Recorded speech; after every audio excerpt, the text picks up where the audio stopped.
Welcome as we continue with our short devotionals for Morristown Baptist Church and also Black Rock Baptist Church. We're talking a little bit this week about being content, being happy in life.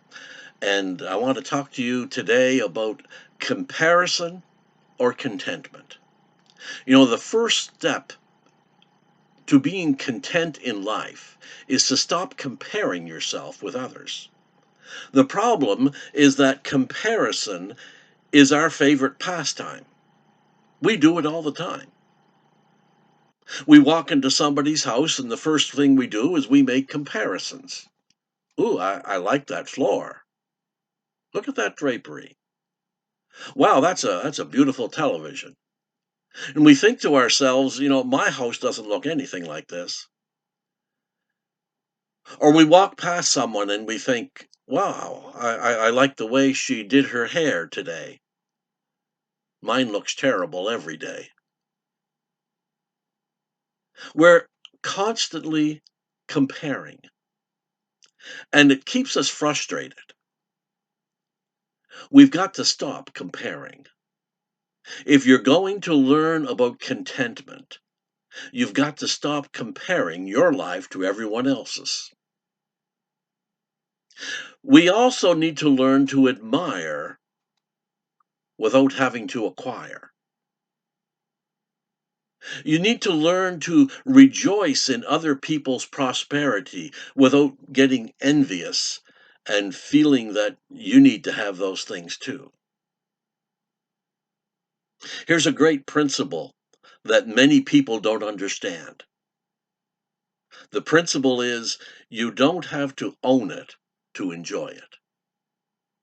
Ownership isn't the only way to enjoy something. Not making comparisons, that's not just a good idea in life, it's a commandment from God. Exodus chapter 20, verse 17 tells us, you should not covet anything that belongs to your neighbor. Coveting is the uncontrolled desire to acquire. It's such an important sin to avoid that it's included in the Ten Commandments.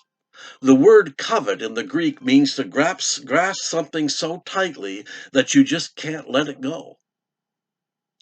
If God ever gives you something and tells you to give it away and you can't give it away, then you don't own it. It owns you. God is not saying that you should never desire anything.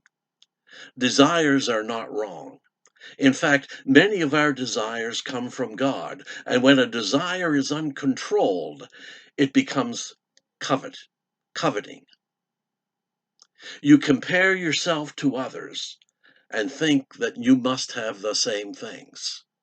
You must have more in your life. That uncontrolled desire for something that is not yours is sinful, and it leads to all kinds of problems in life. But desire isn't always negative. In fact, nothing can be accomplished unless you desire to do it.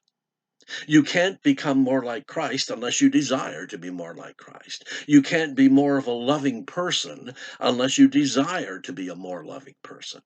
You can't be a more generous individual without desiring to be more generous. That this kind of Christ-like centered life only happens when you learn not to compare. When you compare, that leads to coveting. And when you covet, you can't be content. The book of Ecclesiastes simply says, it's better to be satisfied with what you have than to be always wanting something else. Ecclesiastes 6, verse 9. Join us again on Friday as we continue on this topic.